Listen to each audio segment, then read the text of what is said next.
Hay momentos en la vida que uno recuerda con una claridad brutal. No el sonido, no las palabras exactas, sino la sensación. El peso de algo que te cae encima sin avisarte. Ese lunes fue uno de esos momentos.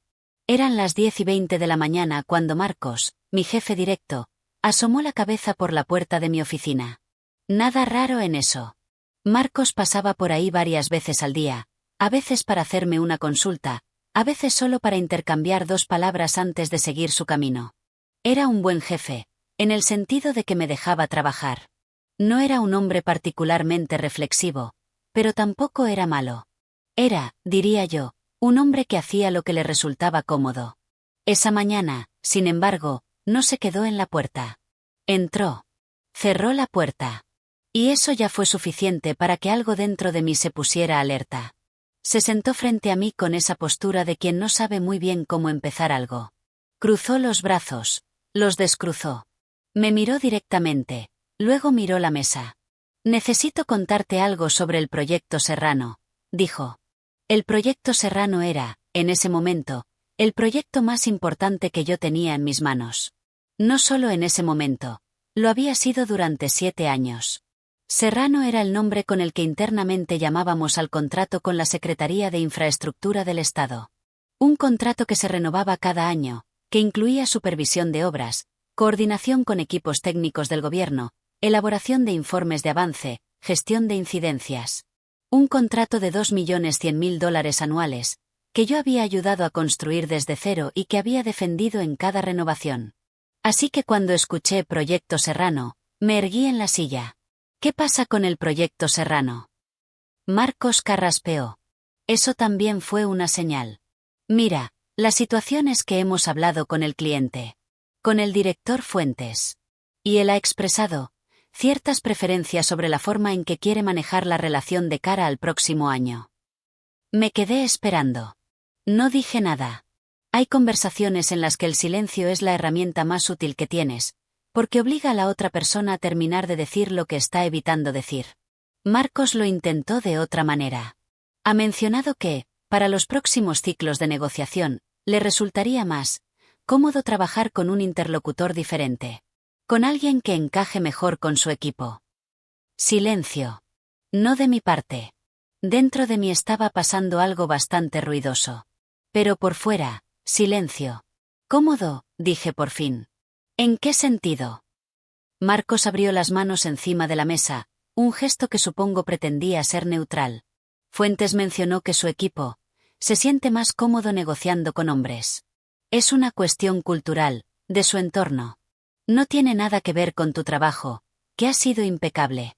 Pero la empresa ha decidido acomodarse a esa preferencia para proteger la renovación del contrato. Lo que sentí en ese momento fue algo muy específico. No fue ira, aunque la ira llegó después. Fue algo más parecido al asombro. El tipo de asombro que te produce descubrir que alguien ha tomado una decisión enorme sobre tu vida sin preguntarte, sin avisarte, sin siquiera parpadearne. ¿Cuándo se tomó esta decisión?, pregunté. La semana pasada. En la reunión con dirección general. La semana pasada. Mientras yo seguía trabajando en el informe de cierre de trimestre para el proyecto Serrano. Mientras yo respondía correos del equipo de Fuentes. Mientras yo hacía mi trabajo como llevaba haciendo los 7 años. ¿Y quién me sustituye? Daniel Arrieta va a tomar el liderazgo del proyecto. Daniel Arrieta. Gerente senior de proyectos de infraestructura privada. Llevaba 3 años en la empresa. Un hombre perfectamente competente en lo que hacía, que era gestionar obras de promotores privados. Nunca había gestionado un contrato de sector público. Nunca había tratado con equipos de gobierno. Nunca había lidiado con los tiempos, los protocolos y la burocracia específica de una Secretaría de Estado. Asentí. No pregunté más. No supliqué. No discutí. Marcos pareció aliviado por mi reacción. Eso también lo recuerdo. La rapidez con la que su cuerpo se relajó, como si esperara un drama y al no encontrarlo se sintiera liberado. Me dijo que haría una transición ordenada, que yo seguiría en la empresa llevando otros proyectos, que era una decisión puramente estratégica. Salió de mi oficina. Cerré la puerta. Me quedé sentada, mirando la pantalla de mi computadora donde todavía tenía abierto el borrador del informe trimestral de Serrano. Lo cerré. Y pensé en lo que acababa de pasar con mucha más calma de la que, honestamente, me merezco el crédito por haber mantenido. Si estás viendo esto y nunca te ha pasado algo así pero conoces a alguien que sí lo vivió, dale like ahora. Y si quieres escuchar más historias como esta, suscríbete, porque cada semana hay una nueva. Esta historia no ha terminado todavía. Para entender lo que pasó después, necesito que entiendas lo que era el proyecto Serrano en realidad. No el número, no el título en mi tarjeta de presentación. Lo que era de verdad. Cuando entré a trabajar en la empresa, el contrato con la Secretaría de Infraestructura del Estado era un contrato pequeño, irregular, con una historia de rozamientos y mal ambiente. El cliente anterior había tenido una experiencia mediocre con nosotros. El equipo interno estaba disperso. No había una figura clara que coordinara todo desde nuestro lado. Yo llegué con 28 años, como coordinadora técnica. Sin título de directora. Sin despacho propio. Con una mesa compartida y un teléfono que nunca dejaba de sonar. La primera vez que hablé con el director Fuentes, hace 7 años, la llamada duró 42 minutos. Lo sé porque lo anoté en mi agenda. Fue una conversación tensa, porque él estaba frustrado con todo lo que había pasado antes de que yo llegara. Tenía una lista de problemas sin resolver. Plazos incumplidos. Informes que llegaban tarde. Compromisos que nadie había seguido. Me tomé nota de cada cosa. Establecí fechas. Y las cumplí. No fue magia. Fue trabajo. Fue aprender cómo funcionaba esa secretaría por dentro. Quién tomaba las decisiones reales, quién era el que firmaba pero no decidía, qué días no tenía sentido llamar porque había reuniones internas, qué formatos de informe eran los que su equipo técnico realmente leía y cuáles iban directamente al cajón. Fui construyendo ese conocimiento despacio, año tras año. No era el tipo de conocimiento que se escribe en ningún manual. Es el conocimiento que se tiene cuando llevas suficiente tiempo en un lugar como para entender sus ritmos, sus silencios, sus formas de comunicar sin decir exactamente lo que se quiere decir. Al segundo año, la relación con el cliente había mejorado tanto que la renovación del contrato fue la más rápida de la historia de la cuenta. Al tercer año, Fuentes mencionó en una reunión que éramos su proveedor de referencia. Al cuarto año, el contrato creció en valor porque el cliente quería ampliar el alcance de los servicios. Pero hay algo más que necesito contarles, porque es importante para lo que viene después. Gestionar un contrato con una entidad de gobierno no es gestionar un proyecto privado. No es lo mismo, ni siquiera se parece. En el sector privado, cuando hay un problema, llamas al cliente, hablan, toman una decisión y siguen adelante. En el sector público, hay procedimientos. Hay plazos legales. Hay formularios que se tienen que presentar de una manera específica, en un orden específico, con determinadas firmas. Si no lo haces así, el proceso se bloquea. Y cuando el proceso se bloquea en el sector público, no se desbloquea rápido. Yo conocía cada uno de esos procedimientos. Sabía qué formularios usar, cuánto tiempo tardaba cada uno en ser procesado, a qué unidad administrativa había que dirigirse dependiendo del tipo de incidencia. Sabía cómo hacer las cosas correctamente para que el proyecto avanzara sin fricciones. Ese conocimiento no estaba escrito en ningún lado dentro de la empresa. No había un manual, no había un protocolo documentado. Estaba en mi cabeza. Y en mi teléfono, que era donde estaban todos los contactos directos que yo había construido durante 7 años. Daniel Arrieta no tenía ninguna de esas cosas. Y lo que Marcos y la dirección no habían pensado, o no habían querido pensar, era que cuando tú transfieres un proyecto así a alguien que parte desde cero, no estás simplemente cambiando un nombre en un organigrama. Estás tirando 7 años de relaciones, de conocimiento acumulado, de confianza construida llamada a llamada, reunión a reunión, informe a informe. Yo hice la transición como me pidieron. Organicé los documentos. Dejé notas. Pasé 2 semanas respondiendo las preguntas de Daniel con toda la paciencia que pude reunir. Hice mi trabajo hasta el último día de mi participación en ese proyecto. Y después me fui a mis otros proyectos. Y esperé. No con malicia. No con ganas de que las cosas salieran mal. Pero sabía lo que estaba viendo. Y lo que estaba viendo era a alguien muy bien intencionado pero completamente fuera de su elemento, intentando manejar una relación que requería un lenguaje que no había aprendido. El primer trimestre con Daniel al frente del proyecto Serrano fue, por fuera, relativamente tranquilo. Eso es lo engañoso de estas situaciones. Los problemas no estallan de golpe. Se acumulan debajo de la superficie. Se incuban. Lo que yo supe de lejos, porque una o dos personas del equipo técnico del cliente todavía me escribían de vez en cuando por otras razones, es que el tono de las comunicaciones había cambiado. Daniel era formal, educado, profesional. Pero sus respuestas llegaban tarde. Sus informes eran completos en papel, pero les faltaba algo. La contextualización que el equipo de Fuentes necesitaba para entender qué estaba pasando realmente en terreno. Hubo un momento específico que me contaron después, cuando todo ya había sucedido. Un incidente con una incidencia de obra que requería una comunicación oficial a través de un formulario específico de la Secretaría. Daniel usó el formulario equivocado. No porque fuera descuidado, sino porque no sabía que ese formulario específico tenía una versión actualizada desde hacía 18 meses y que la versión antigua ya no era válida para ese tipo de incidencia. Yo lo habría sabido. Porque cuando actualizaron ese formulario, 18 meses atrás, me habían avisado directamente desde la unidad administrativa. Tenía ese correo guardado. El formulario incorrecto generó un retraso en la resolución de la incidencia. El retraso generó un coste adicional. Y ese coste adicional llegó a la revisión trimestral como una línea en rojo que nadie supo explicar bien. Esa revisión trimestral era la reunión en la que todo cambió. Ocurrió un martes de mañana. Yo no estaba en esa reunión, obviamente, porque ya no formaba parte del proyecto. Estaba en mi despacho, trabajando en otros temas, cuando a mitad de la mañana recibí un mensaje de una persona del equipo técnico de Fuentes.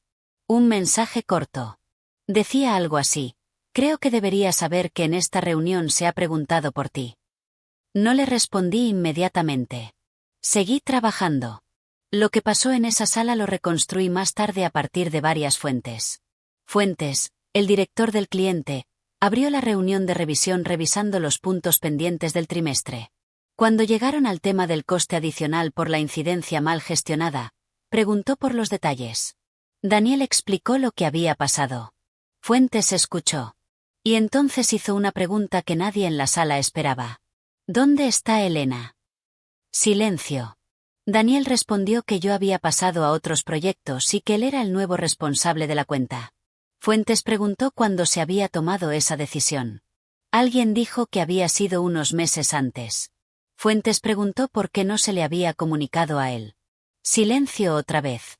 Porque la verdad era que nadie le había comunicado nada. La empresa había interpretado aquel comentario de Fuentes, aquella supuesta preferencia por tratar con hombres, como una autorización implícita para hacer el cambio sin más. Pero nadie le había preguntado. Nadie le había dicho: vamos a cambiar al interlocutor principal de este contrato. ¿Estás de acuerdo? Nadie. Fuentes era un hombre con mucha experiencia en el sector público. Llevaba décadas gestionando contratos con proveedores privados. Sabía perfectamente que una interlocutora clave no se cambia sin consulta previa cuando hay un contrato de esa magnitud en juego. No porque sea una cuestión de preferencias personales, sino porque es una cuestión de gestión de riesgo. De estabilidad contractual.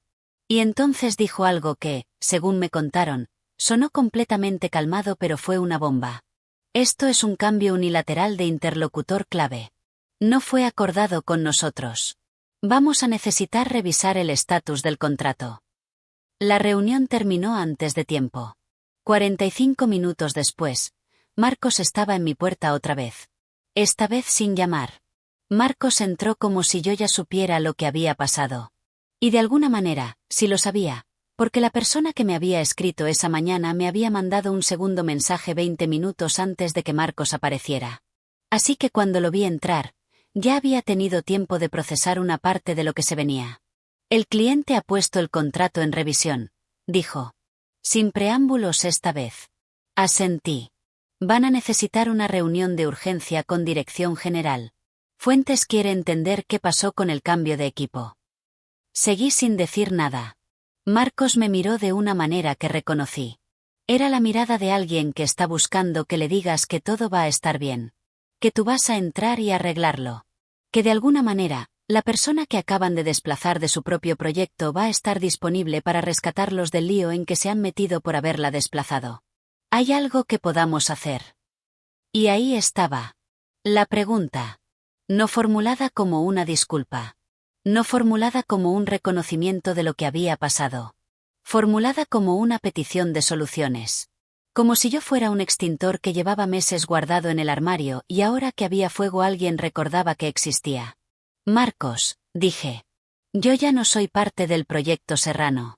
Eso lo decidiste tú. Si el cliente tiene preguntas sobre los cambios de equipo, son preguntas que tiene que responder la empresa. No lo dije con frialdad. No lo dije con venganza. Lo dije de la manera más neutral que pude, porque era la verdad. Y porque en ese momento comprendí con mucha claridad que si yo entraba a ayudar a apagar ese incendio, lo que haría sería validar que todo lo que había pasado estaba bien. Que se puede apartar a alguien de su propio trabajo, ignorar su criterio, y luego pedirle que regrese a arreglarlo sin ningún coste. Marcos salió. Volvió media hora después para decirme que la dirección general quería hablar conmigo. Esa reunión fue incómoda para todo el mundo menos para mí. El director general, un hombre al que yo conocía de vista pero con quien nunca había tenido relación directa, me explicó la situación como si yo no la conociera. El cliente estaba muy molesto. El contrato estaba en riesgo. Necesitaban encontrar una manera de demostrarle a Fuentes que la empresa tomaba en serio sus preocupaciones. ¿Estarías dispuesta a retomar el liderazgo del proyecto?, me preguntó. Lo pensé un momento. No porque no supiera la respuesta, sino porque quería formularla correctamente. Aprecio que se plantee eso, dije. Pero creo que no sería lo más conveniente en este momento. El cliente ya sabe que hubo un cambio no consultado. Volver ahora sin que se haya abordado directamente ese problema no va a resolver su preocupación. Solo la va a posponer. Eso era verdad. Y también era verdad que en algún momento durante las últimas semanas, mientras yo gestionaba mis otros proyectos y veía de lejos lo que pasaba con Serrano, algo en mí había cambiado. Es difícil de explicar. No fue un momento de decisión dramático. Fue algo más gradual. La sensación de que una empresa que te saca de tu propio proyecto por razones que tienen que ver con tu género, sin consultarte, sin disculparse, y que luego te llama cuando necesita que los rescates, no es un lugar en el que quieras quedarte. No por amargura. Por dignidad, que es diferente. En los días siguientes, el caos fue escalando. Las noticias sobre lo que estaba pasando internamente llegaban de maneras diversas, porque una empresa de ese tamaño nunca guarda un secreto del todo. Supe que el equipo de Daniel estaba trabajando a destajo intentando preparar documentación para la reunión con Fuentes. Que alguien había intentado llamar directamente a contactos del cliente para medir el ambiente y que esas llamadas no habían ido bien. Que el departamento legal estaba revisando los términos del contrato para entender si la cancelación unilateral por parte del cliente implicaba algún tipo de penalización. No implicaba ninguna penalización significativa. Porque el contrato incluía una cláusula estándar que permitía al cliente cancelar ante cambios sustanciales en el equipo de gestión sin previo acuerdo. Una cláusula que, me imagino, nadie había leído con atención antes de tomar la decisión de sacarme. Mientras todo eso ocurría, a mí me pasó algo que no esperaba. Me llamó Fuentes. No a través de intermediarios. Personalmente. A mi número de teléfono directo, que él tenía porque durante 7 años yo había sido su punto de contacto. La llamada fue larga. Fuentes me explicó que había pedido información sobre lo que había pasado y que lo que había descubierto le había generado una incomodidad considerable. Me dijo que él nunca había pedido que me retiraran del proyecto. Que lo que había dicho en aquella conversación con Marcos, meses atrás, era un comentario informal sobre cómo su equipo interno se relacionaba con los proveedores, no una solicitud de cambio de interlocutor. Eso lo escuché con mucha atención. Así que lo que había pasado era esto. Alguien en mi empresa había tomado un comentario ambiguo, una observación cultural hecha de pasada, y lo había convertido en una justificación para tomar una decisión que ya querían tomar por otras razones. Quizás porque Daniel era más cercano a alguien en dirección. Quizás porque pensaban que el proyecto estaba lo suficientemente estabilizado como para que cualquiera pudiera manejarlo. Quizás, simplemente, porque la razón que Fuentes les dio, aunque él no la hubiera dado conscientemente, les resultó conveniente. No lo sé con certeza. Y en un punto dejó de importarme el porqué exacto, porque el resultado era el mismo. Hacia el final de esa llamada, Fuentes me dijo algo que cambió la dirección de los meses siguientes. Elena, llevamos 7 años trabajando juntos. Usted conoce nuestros proyectos mejor que cualquier persona de nuestra secretaría. Hemos estado pensando en internalizar parte de la gestión que hasta ahora subcontratamos. Y la persona que queremos para liderar eso es usted. Si está disponible. No respondí de inmediato. No porque no supiera lo que quería responder, sino porque sentí que ese momento merecía un segundo de silencio antes de seguir. Hubo una reunión final con el contrato serrano. El cliente lo canceló formalmente 3 semanas después de esa revisión trimestral. Lo hizo de manera ordenada, con los plazos legales correspondientes, invocando exactamente esa cláusula sobre cambios sustanciales en el equipo de gestión. La empresa perdió un contrato de $2.100.000 anuales. No voy a decir que eso no me afectó emocionalmente. Porque sí lo hizo. No con satisfacción, que sería lo fácil de sentir y lo más cinematográfico de contar. Sino con algo más complicado. Con una especie de tristeza seria. Ese contrato era parte de mi historia profesional. Lo había construido yo. Lo había defendido año tras año. Sabía cuánto trabajo había detrás de cada renovación, cada reunión, cada informe. Ver cómo se disolvía por una decisión que nunca debió haberse tomado sin consultarme no me produjo alegría. Me produjo la sensación de que algo que había construido con mucho cuidado se había roto innecesariamente. Eso también es parte de la historia. No todo lo que sientes en estos momentos es poder. A veces es pérdida. Y las dos cosas pueden coexistir.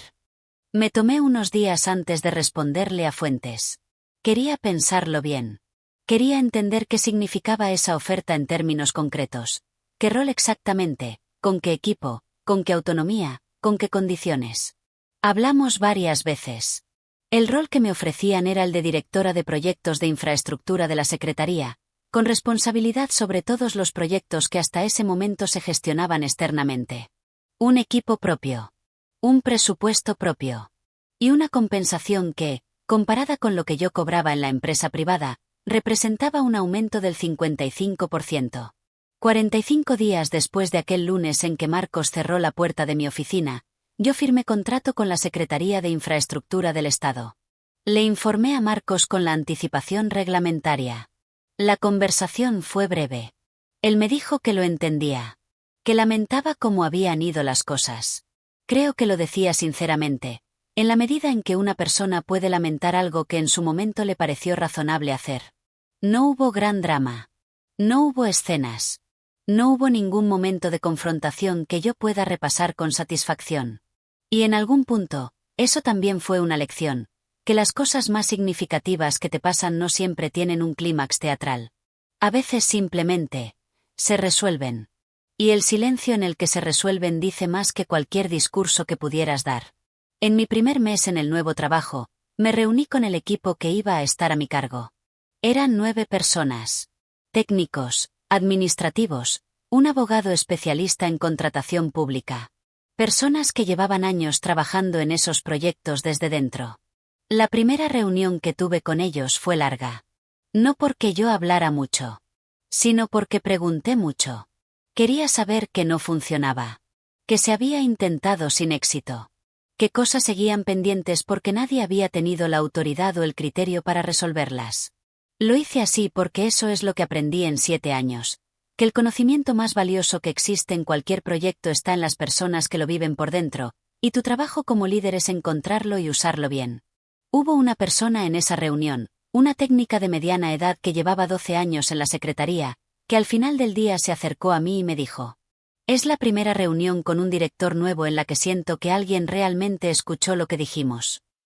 Eso me importó más que cualquier número de ningún contrato.